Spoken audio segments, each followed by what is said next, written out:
Welcome. Hey, everybody. My name is Amelia Camille, and I am the founder and CEO of Ladies of Virtue. Welcome to our Live with Love. So happy to have you all here today to discuss a very important topic, how the world has hurt Black girls. How did we get here? We know that today would have been Breonna Taylor's 27th birthday.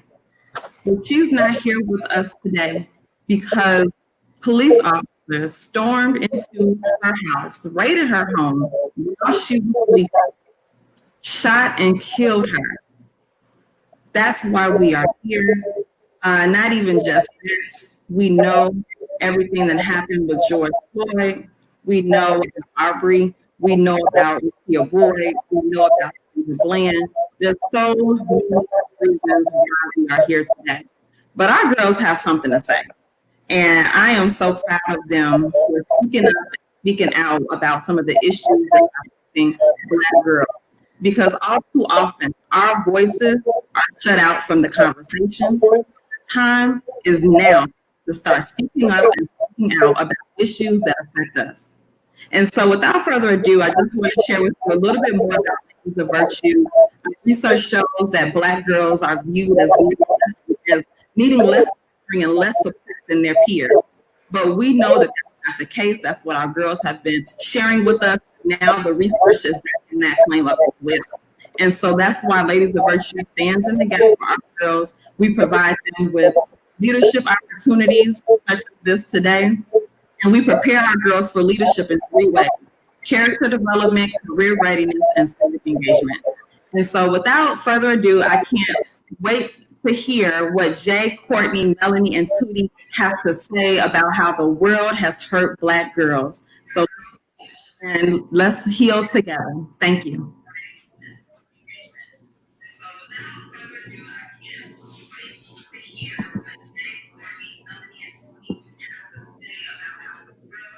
Ladies, if you would introduce yourselves. Oh, I didn't know if somebody was supposed to say something first. Okay. Well, we're supposed to say our name, age, and what school we go to in our neighborhood. So I guess I'm gonna start. My name is Courtney Johnson. I'm 14 years old. I go to Lynn Bloom Math and Science Academy, and I'm from the South Side of Chicago.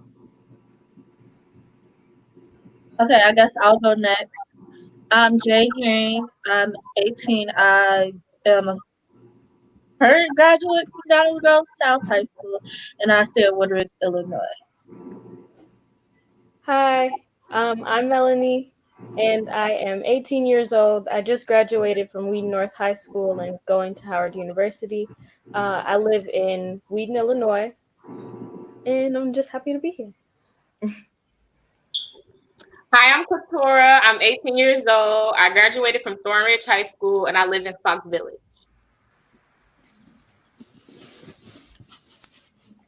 So, one of the things that we like to talk about first, because being Black girls, a lot of the times people don't realize our experiences as being Black.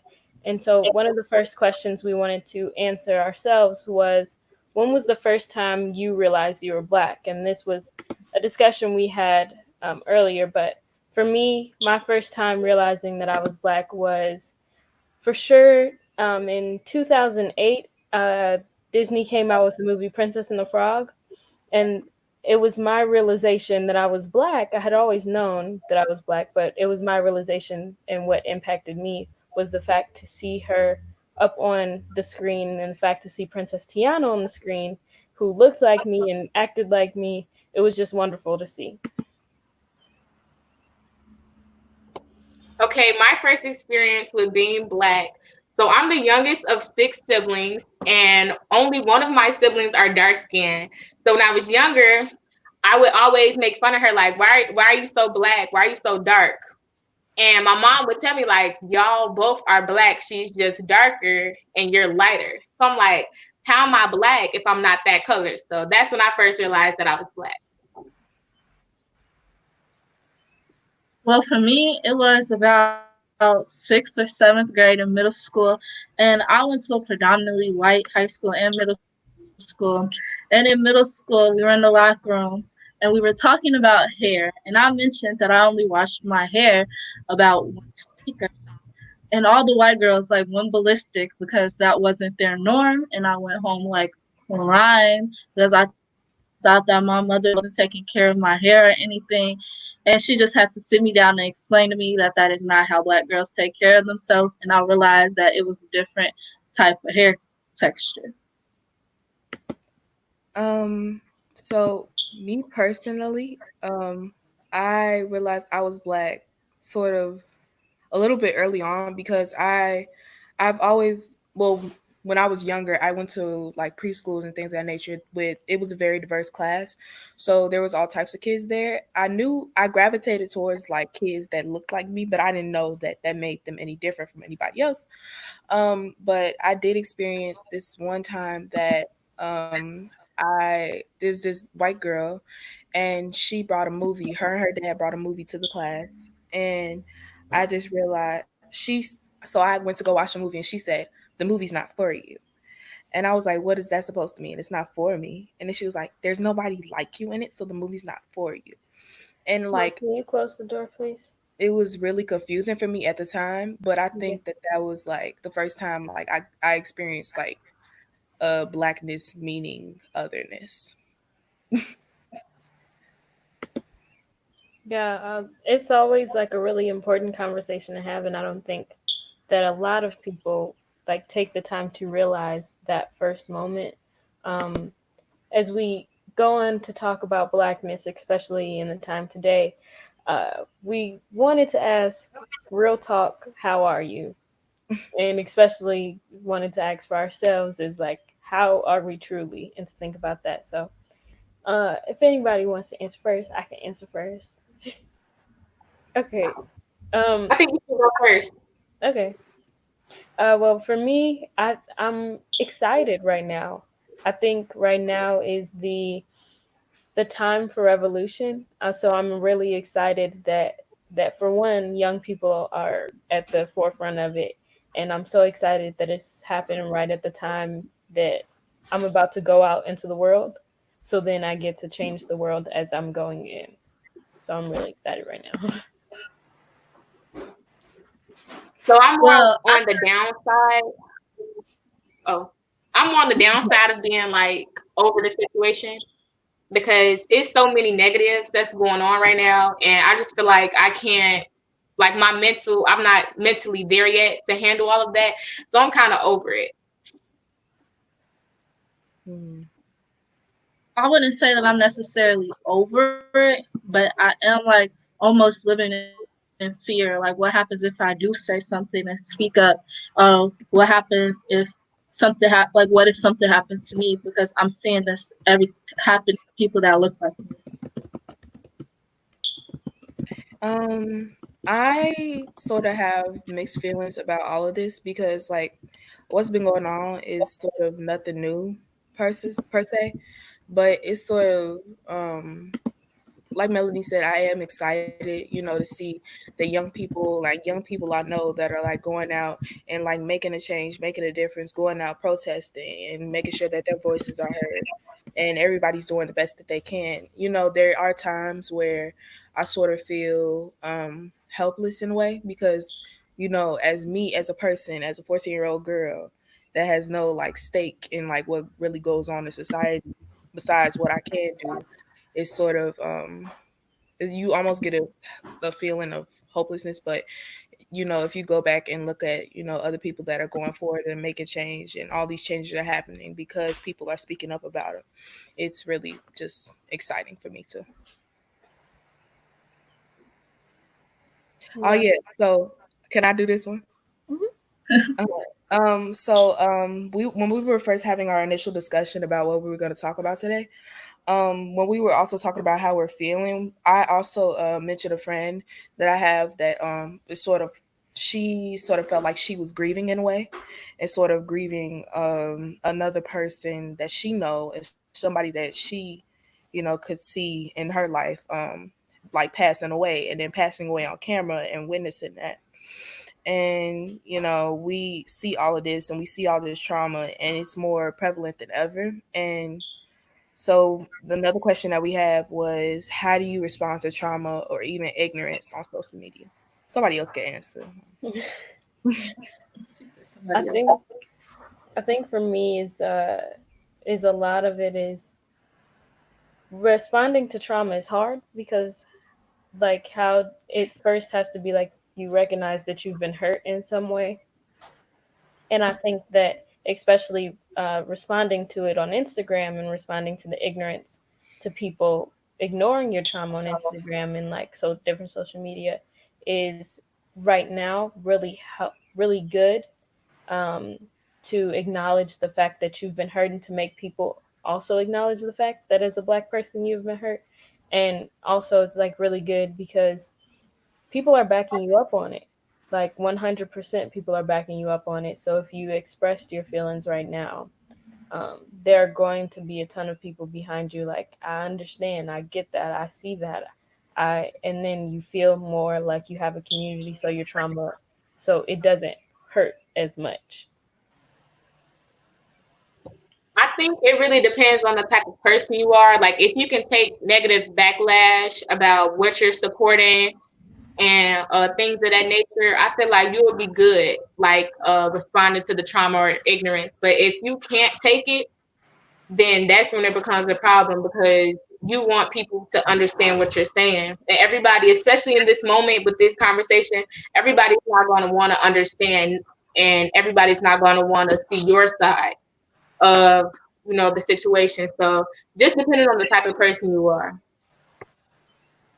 I definitely agree with that. I think that also, like, you just have to realize that, like, you have to take a break from things. Like, it's positive things you can see and negative things. Like, you just have to realize that, like, just go and play a game or something could help.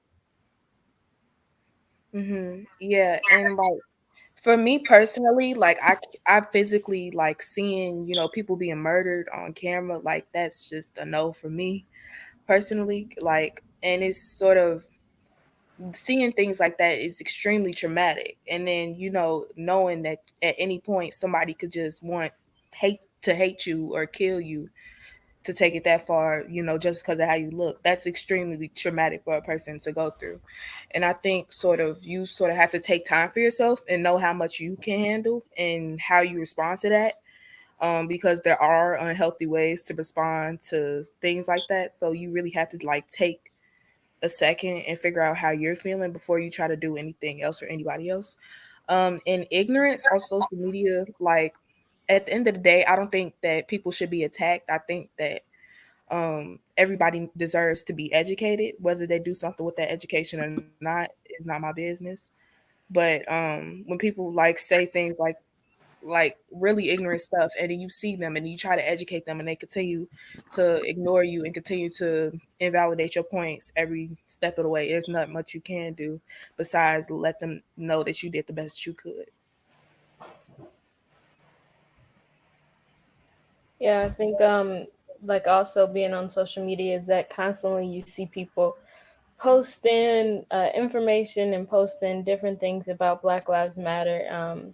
But so how do you feel about people not posting on social media about police brutality or racism at this time, especially when there's so much of it going on? Um, Personally, I think not saying something is like almost saying something. Like I understand people may not have the words to say something, but just being quiet kind of is almost being ignorant as to acting like nothing's happening. If that makes any sense. Yeah. And I feel like um everyone needs to self-evaluate themselves because this is a sensitive topic and there are a lot of ignorant people in this world. So just saying like, well, my white colleagues aren't talking about it or my white classmates aren't talking about it. Not enough people, white people are talking about it. I feel like that shouldn't be said because that's kind of being a hypocrite. Like that's like them saying that we talk too much and they put everybody in that category like, oh, you black people talk too much, you black people do this. Some people may not have words to say and you have to respect that. Like it's not that they're racist or anything, but you have to respect the fact that maybe they just don't have anything to say. I would rather respect your silence than acknowledge some ignorance. So I can see why some people don't talk during this time. Yeah, I think that like I somewhat disagree with you on that, Tootie, because sometimes it is just as simple as reposting. Yeah. Like the thing is picking and choosing what you are sharing and what you aren't sharing, and the fact that if if you don't know what to say, please just post somebody else's words that you feel like describes what you want to say, what you think should be said, because sometimes is that you may not have the words on your own, but there are so many people out there who may have the words for you. So it takes nothing but a second to repost it, to share it.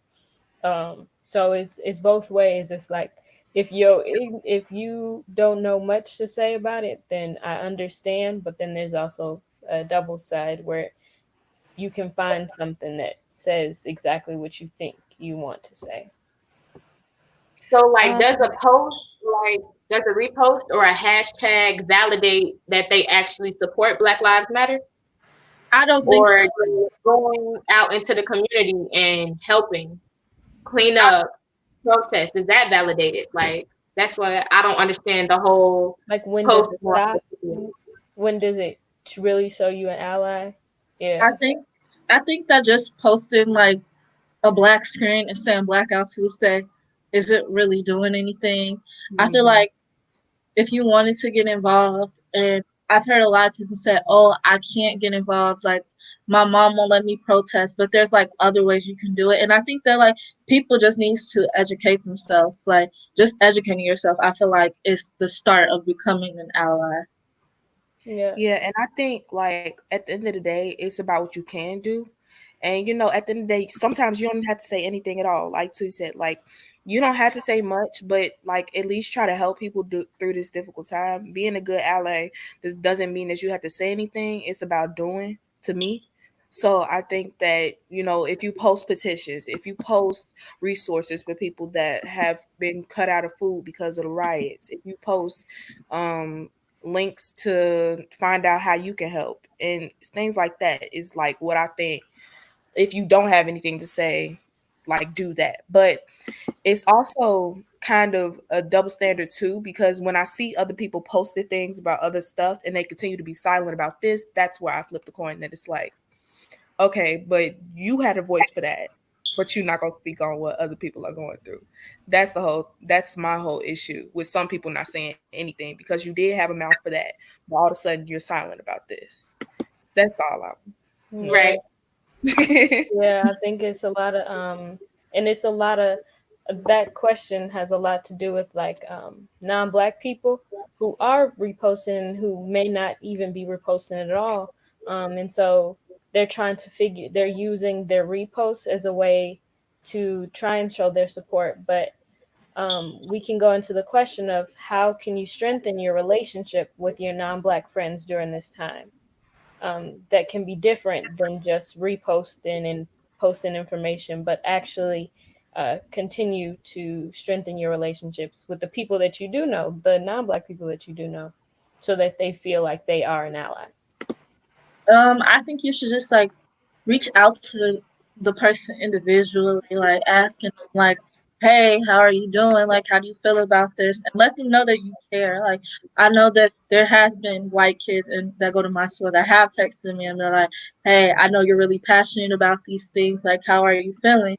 Like, I respect it and I understand what you're going through. Like, so I feel like that's the best way you could do it, really.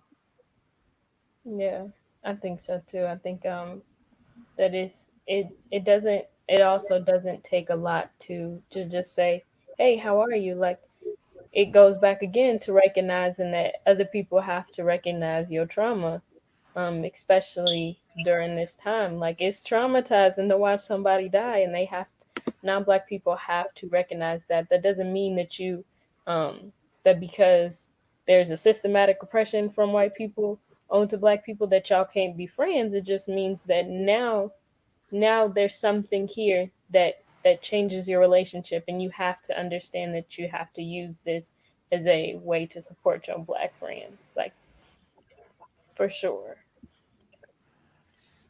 So a few things, like what are some things y'all are doing to take care of yourself? Like how are y'all coping with the stress?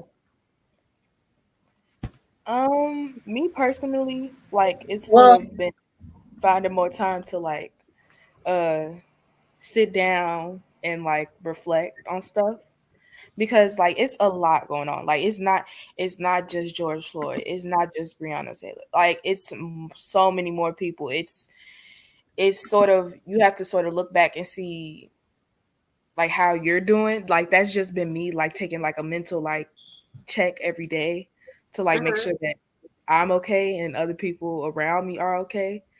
Like, I think that for me, self-care is like taking care of other people. So checking in with other people during this time and like making sure that people are okay is my number one thing. Just texting somebody saying how are you. When people text me like and ask me how I am, through all of this, I'm being more honest, because like what can I do? Because holding in stuff like that isn't healthy at all. So like I feel like being more honest is what I'm doing. That is I don't, to be very honest, I don't know if I have like a certain way that I know I'm taking care of myself, mainly because I've been focusing so much on this that I guess, oh well, okay, so what I usually do, and this may relate to y'all and it'll relate to anybody else who is watching, but what I do right now to like decompress is read Wattpad books.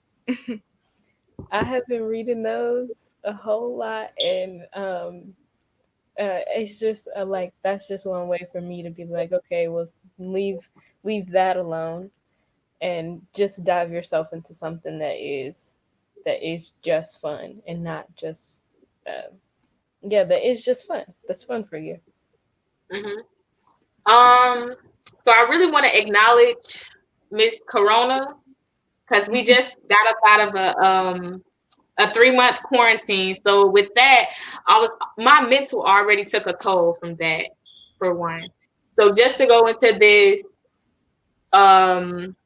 protest and this global thing with Black Lives Matter, it was, I was really supported at first, but it was like the people on my timeline, I had already reached my mental capacity and I couldn't anymore. Like they was keeping the negative situation negative, and it was literally no pluses. So I just literally deleted all of my social medias. I try to play my guitar to get my mind off of things, and that's it. Like I literally have no social medias, and that was really hard. Like being a teenager in this generation, we love social media. You know how they say we can't live without our phones, and I think that's true. Because I tried to delete social media one time and I was on it the next day. But like, I don't know. I've been off of social media for 4 days and I'm healthy and I'm doing good. I'm living. Jay? Okay, can y'all hear me? My Wi-Fi was acting up. Sorry. Mm-hmm. Yeah. Okay, what question are we on? I don't know how much I missed. I'm sorry. You ain't nothing the self-care one. Huh? How are you taking care On the of yourself? question about self-care and how you've been taking care of yourself. Well, I know, like for me, like I have an adult coloring book, and like I just got it because of quarantine, and I've been coloring the mess out of that thing, and it's fun. Like it's just relaxing. I do that, and like I just like try to just like stay off social media. I'm not gonna go as far as Tootie and delete nothing, but like I haven't. Oh, that's real.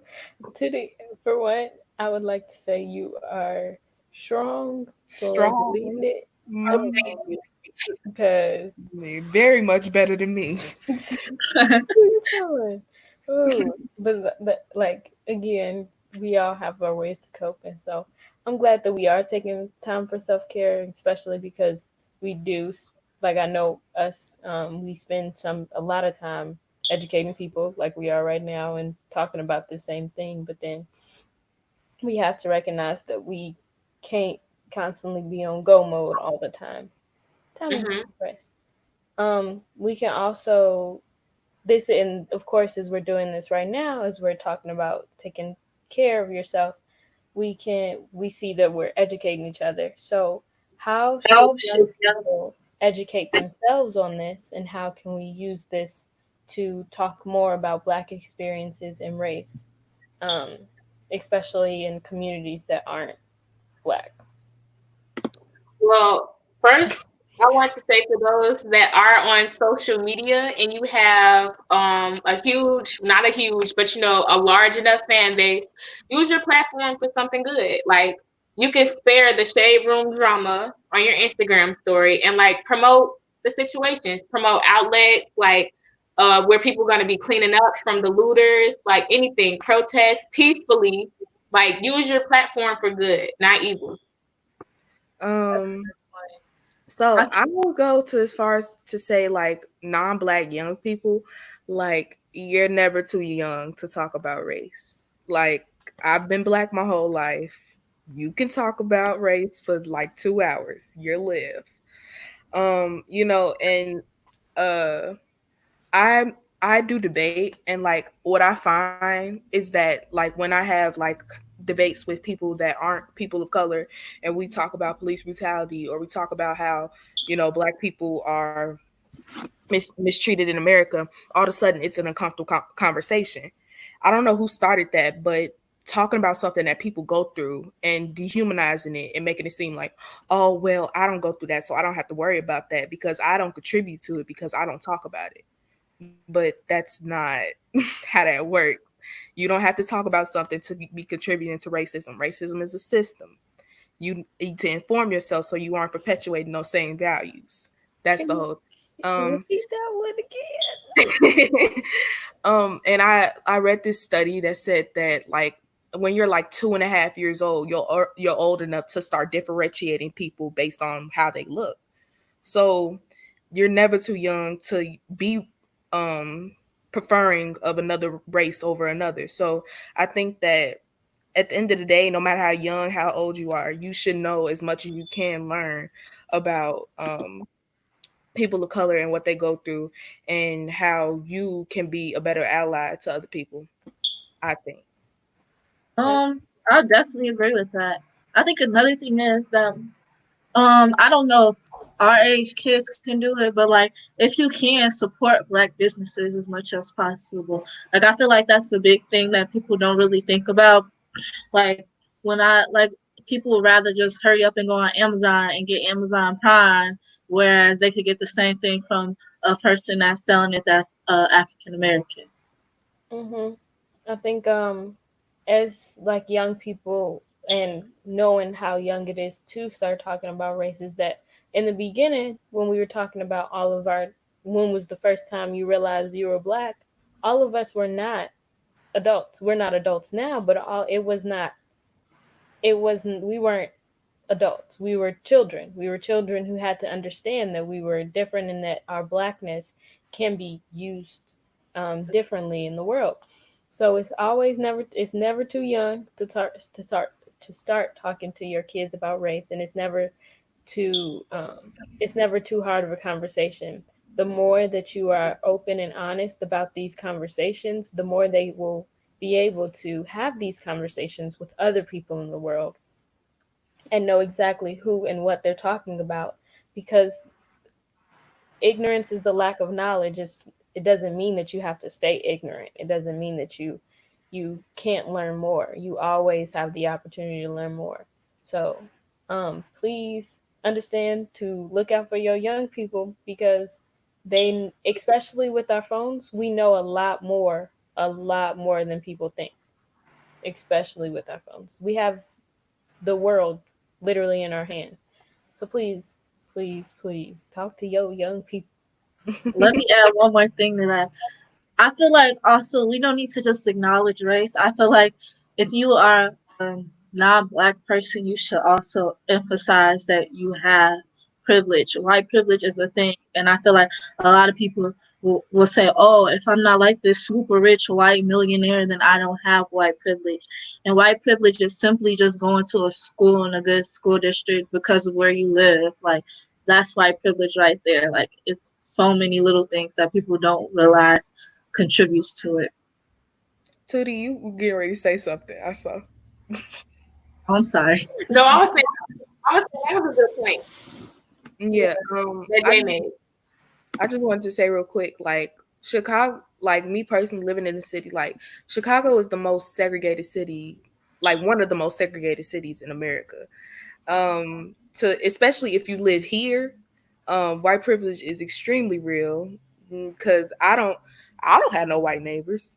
Me personally, I don't. I know a lot of people that don't have white neighbors, but then when you go to the north side, they don't have any black neighbors, you know? So it's really important that even if you don't see something, just know that it's still happening. Right. If you continue to ignore it, if you like, oh, well, that's not going around me, I haven't seen that, nobody said anything like that, that doesn't mean it's not going on. You Being a can good ally is being a good ally everywhere. So if you take your time to find out exactly how you can help people even in situations like this, you need to do that very early on because people will have that ingrained in their minds as older as they get. Right. And appreciate the people that's actually willing to educate you because we see it every day. A lot of people don't like talking about it. Like me personally, it's not that I don't like talking about it, but I'm one of those people like, is it even worth it? it's hard to Like, talk about. right. And So I don't think that, it should be hard to talk about. That's the thing. But it and the people is. that actually talk about it, like appreciate that. Don't slander them or talk down on them or respond with ignorance because in all honesty, they didn't really have to say anything. And I feel like if you can't take a piece of information without being ignorant, you also are a part of the problem. Yeah, I was just getting ready to say that, Tootie. Please be courteous to your non-black friends that are trying to learn. Please. If they don't know, you can't get mad at them if they don't know something.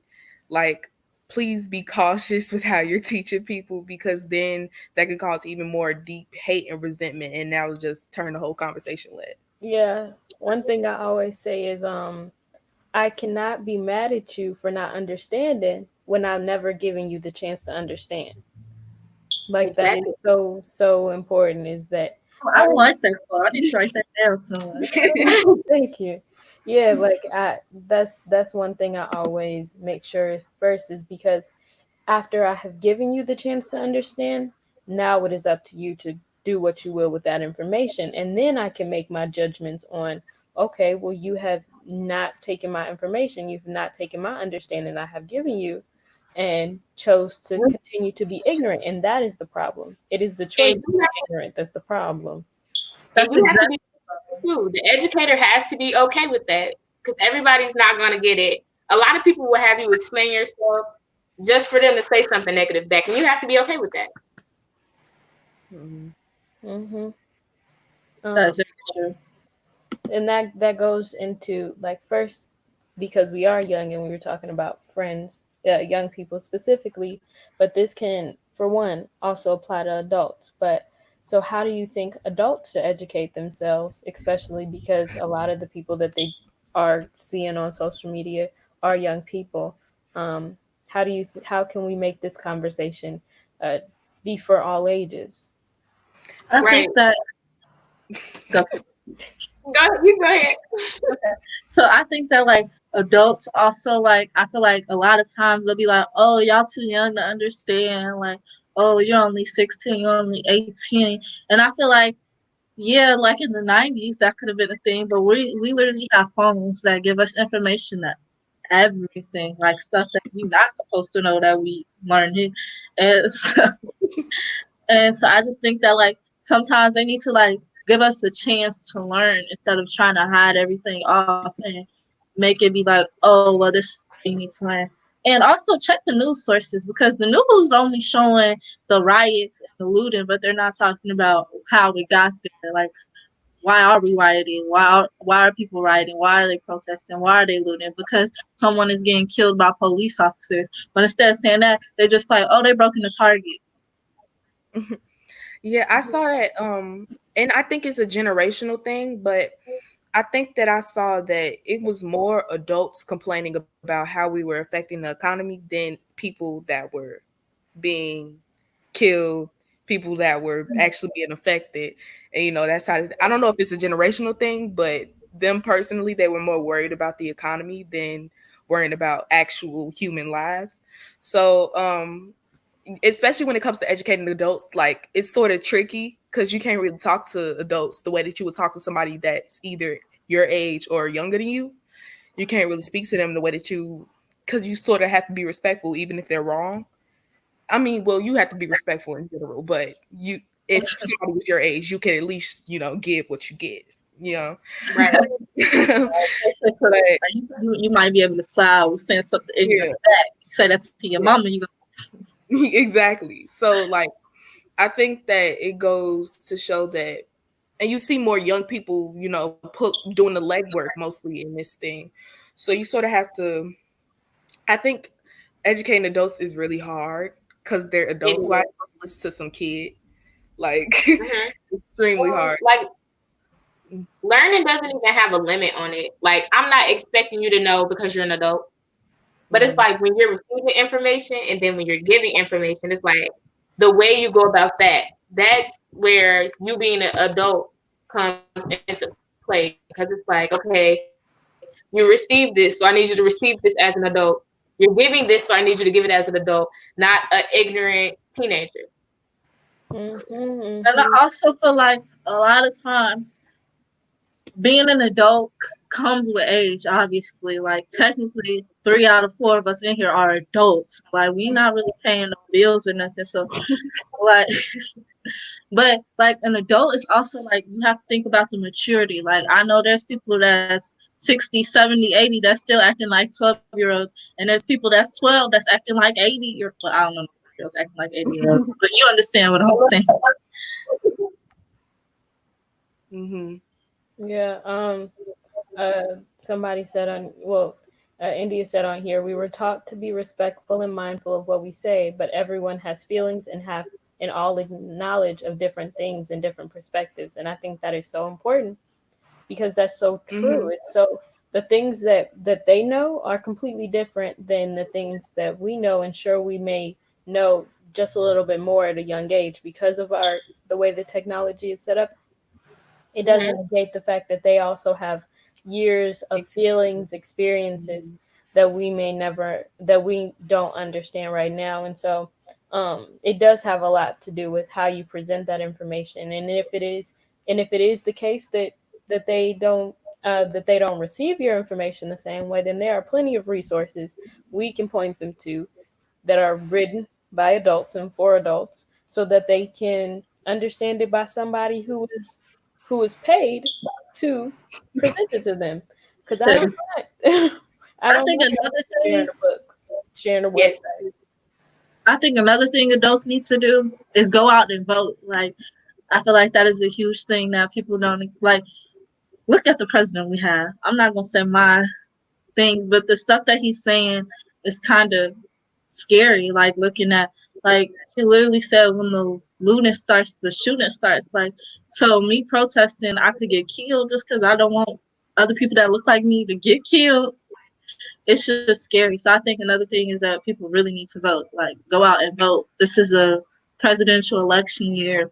I need y'all all to be in the polls in November voting. Y'all And too. even I'm gonna be at the polls. Oh, absolutely. We'll I'm go going to the together. polls in March. We'll go together. and even if you don't vote, just staying, informing yourself about the politics, like staying in tune with that, even if you don't vote. But everybody not gonna want to vote. They don't like. I don't like voting. I don't like voting. But even if you don't, like, stay up to date with the politics and like what's going on. You can't be clueless. Yeah, especially because like Courtney, you may not be voting right this year, but how you 4 15 years right now now. in the next election you will be. And so staying up to date with your politics and knowing information, because this may be controversial, but this is something I read Ice-T say. He said um choosing sides, it can be hard to do because right wing or left wing, they all wings on the same bird. And so you always have to know you always have to know your information and know that there are so many ways that politicians can get around you, and know that sometimes not everybody that you put into that not everybody who is in office is this wonderful upstanding citizen who is completely right all the time. You have to know what it is. You cannot go in there clueless. You cannot go clueless. Exactly. Do your research for But sure. I want to go back to like the generational thing. I think that we sort of coming up in this era of social media, of internet, of seeing constant things all the time. Like we sort of have a different approach to how maybe our parents or our grandparents maybe would have addressed the situation. And sort of you kind of have to be courteous to that. You can't really argue with somebody's morals. Like we were raised differently than they were, extremely differently. So you can't say, oh well, I did this because this and this, but they'll have a completely different opinion than you because that's just not how they came up. That's not how they were raised, and that's not how they work. So you sort of have to count to take what you can get with some people, but at the end of the day, just know that you as a person are doing your best to say something and try to get your voice heard and make sure that everybody knows as much as you do, so when you have these discussions, like you're able to have like a constructive argument about how we're supposed to do this and this so we can get plans for change, honestly. On that note, we are going to go into the comments, and if there are any questions, I'm going to read this comment that was written by Kay Gardner. But anybody who has questions or things that you want us to talk a little bit about, put them in the comments. We can see those. This comment by Kay Gardner says, "The good cops in every department in America know exactly who the bad cops in their departments are. Listen to them and rid the departments of the racist cops. The good cops are silenced and intimidated too. Each community needs to stand with the good cops and rid the country of the bad ones. No need to wait to vote because we have zero tolerance for racism. Jesus says so. I pray we stand with the good cops. Reject the bad ones in Jesus' name. So that was exactly the kind of thing that we need to see in our communities and see in our justice system, is that yes, there are plenty of people who have been silenced, like good cops that have been silenced, and there are good people. It's hard to acknowledge that when the system, is corrupt. Yeah. So I Mhm. I think that like sometimes wait, who's talking? Somebody else is talking. no, it's just I feel like that's something. But I think that like in it's kind of hard to not say it's not hard to distinguish the good cops from the bad cops, but I'm thinking like as a citizen, as an 18-year-old, and I get pulled over. Well, if you get pulled over, I can't stop and think. Well, there might like it's 50-50 that this is a bad cop and a good cop. So I have to act as if every cop is a bad cop, if that makes any for your sense. safety. Yeah, like I don't want to be like, oh, this is a good cop just because he looks nice, because he could look nice as ever and still shoot me because I was reaching for my insurance and he thought I had a gun. Like it's as simple as that. And as far as the little global or nationwide, the nationwide cops kneeling at the protest, like at the protest, you got to respect the fact that some people aren't mentally strong enough to go against their force and kneel. Like, you got to respect that some people might lose their job for that. And it's like, you can't be like, oh, well, you're right along with them. You're right along with them. Or you're right along with them. I mean, they're not kneeling. Kneeling can make them lose their job. So just being aware of that. It's beyond, of course, it's Black Lives Matter, but it's beyond that too. Like, you got to be sympathetic because you want them to care about you, but you got to care about them back. That's very true. I also think that there should be more black cops. Like I feel like a lot of the things that's going on, like we need a lot of black things. We need more black politicians. We need more black doctors, therapists, all that. So I think that yeah, definitely CEOs. I just think that we just need to push our people to want to strive for more and become not just the worker, but the CEO, the top boss. Like I feel like that's a big thing too. Okay, so I took a minute. Okay, so I'm probably gonna talk for a while about this. My apologies in advance. So, I as long as I've grown up, like I've had family that's been in the police force. You know, my aunt worked at the sheriff's office.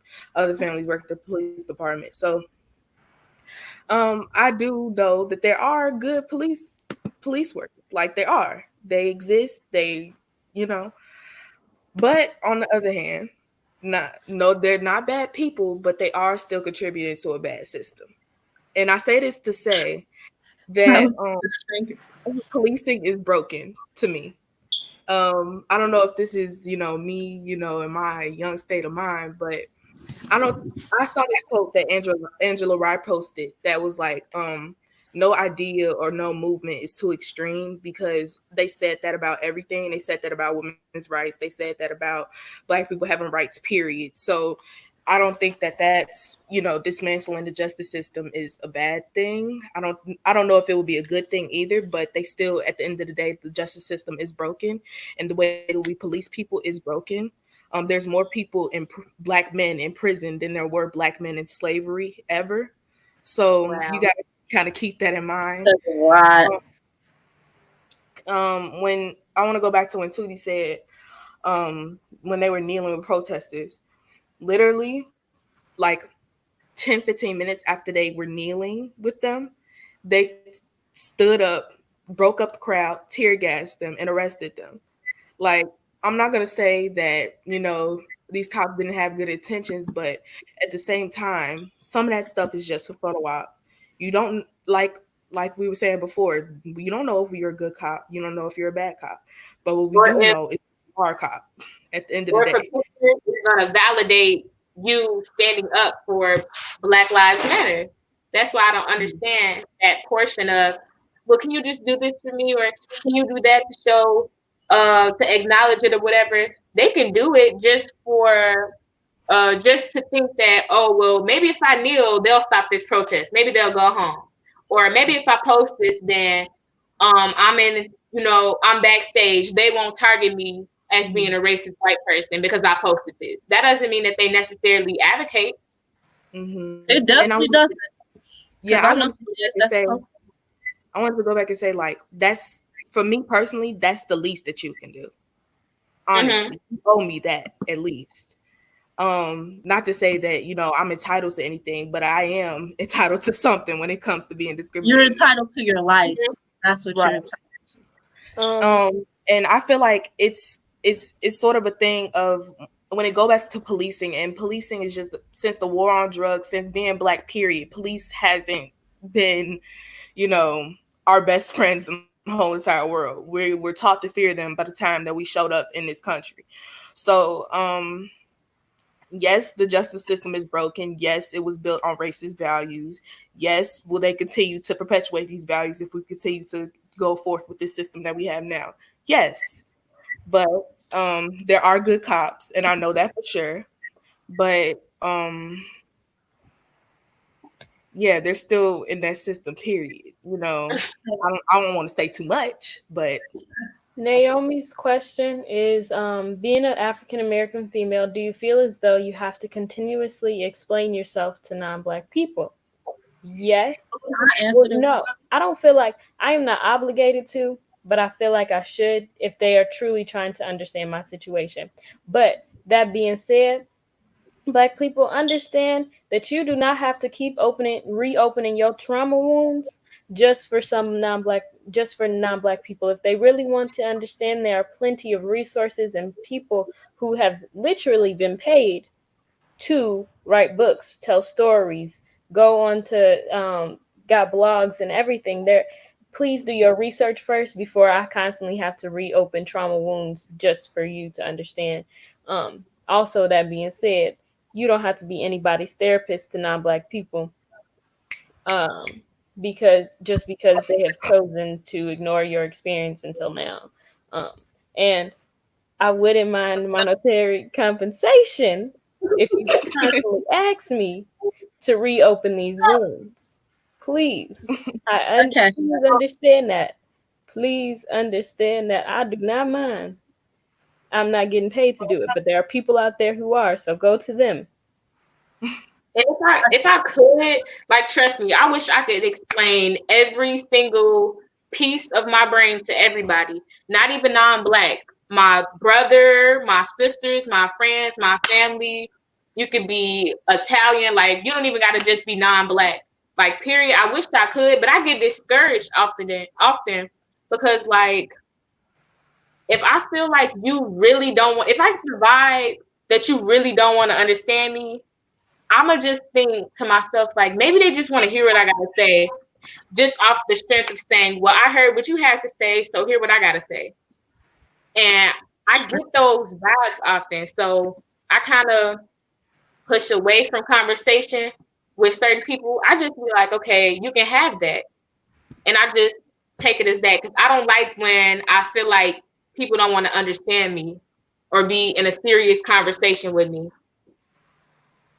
I think that, like, I agree with Tootie and Melanie. I agree with both you guys. But at the same time, I feel like with non-Blacks, if they are legitimately, like, learning, like they're trying to learn, I have no problem, like, telling them and explaining it to them. But I feel like a lot of times, especially in school, like in my social studies classes, I will often be like one of the few Black kids in my class. So when we were having these discussions, I was always looked at to be the voice of a whole race.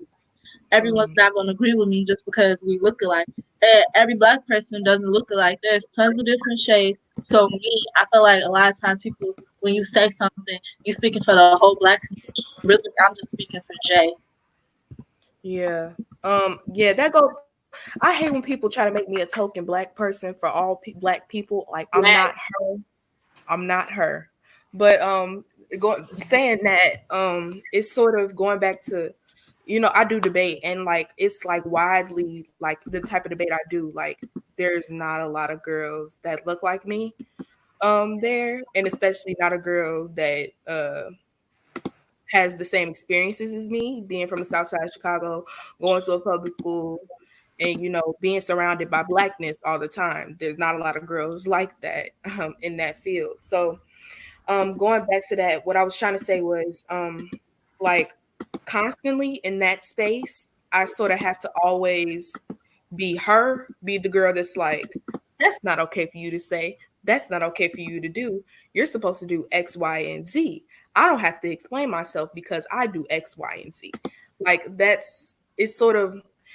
it's not a constant thing, but it's something that you can't get tired of, because especially being a woman too, let alone being black, like I sort of have to sort of check myself sometimes, because I'm like, they're gonna say something and I'm not gonna be her. I'm not gonna be the loud ghetto black girl. I'm not gonna be her.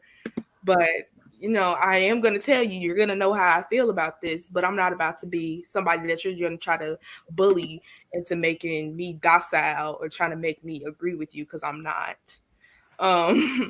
So just going back and forth to that, it's not a constant thing for me because I'm surrounded by blackness all the time, if I'm being honest. But when I am in those spaces, I constantly feel like I have to be sort of the poster girl for all black women everywhere, and that can get tiring because you're constantly having to be a different person, and it's really frustrating. Like when I'm in those spaces, I feel like three different people. Like if I'm talking to my friend, I'm like, "Hey y'all, what's up?" If I'm talking to somebody else, "Oh hi, hello, my name is Courtney." Yes, code switching. Like code switching is horrible and it's so emotionally taxing. Like just cut it out. I'm sick of trying to tell you why this works. I'm sick of trying to tell you just it's. Can I add on to that? Mm-hmm. I was gonna say like what you said was like code. What's it called? Code switching, code mixing. One of those. I was gonna say that like with that, it's almost like you get undermined. Like people undermine you. Like they'll be like, "Oh, she's just a black girl. Like she's not like." If I've been in honor classes before where or I've had my counselor say, "Oh, I don't think you should take an honor class because that class is too hard for you, for kids like you." And I'm like, "Wait, because I'm black, I'm not smart enough for this class." Like, so I just feel like it's a lot of undermined stuff that also goes on with that. That especially especially this is something I say too, is that for a lot of people, for us especially, is that your blackness and your womanhood walks in before you do. Like, that is really, and that has been something I have constantly had to learn being in a public white school, is that my blackness does walk in before I do, my womanhood does walk in before I do, and so I'm spending more of my time in those classes trying to explain to people, trying to portray to people that I am Melanie Jones first, then black, then woman. And that is one of the hardest things about being a black girl, and one of the hardest things about this whole conversation, especially because a lot of people they really show the media of black men, and black men are hurt, but there are plenty of black women who've been hurt and have been traumatized the same way. Happy birthday, Breonna Taylor, for like Happy birthday. Happy birthday. Happy birthday. So just being a black girl is hard. It's hard. I think I'm getting some very rough feedback, but hopefully the audience can hear me. If you all can just clap it up for all of our girls, clap it up, hearts. I am so proud of them. I just love each and every last one of you all. Yes, clap it up for them. Didn't they do a great job? Yes, thank you, ladies. I am a firm believer that our girls, our youth are not just leaders of tomorrow, but they are leaders of today. You all are leaders right now in this very moment. And so I will just end from one thing that I'm taking away with each and every one of you all. Melanie, I love when you said that you cannot be mad at anyone for not understanding until you give them the opportunity to understand. Jay, I loved how you said you are supporting, how you want us to all support Black-owned businesses. That is something that we definitely need to do. Courtney, how you mentioned that racism is a system to inform yourself so you don't have to perpetuate those same values. And then Tootie, I love the quote, spare the shade room drama. Okay, we can leave that alone. But I also love the fact that you look at the good in every single person, and that's truly what's needed for us to heal. So great job, ladies. You all did a phenomenal job. Thank you.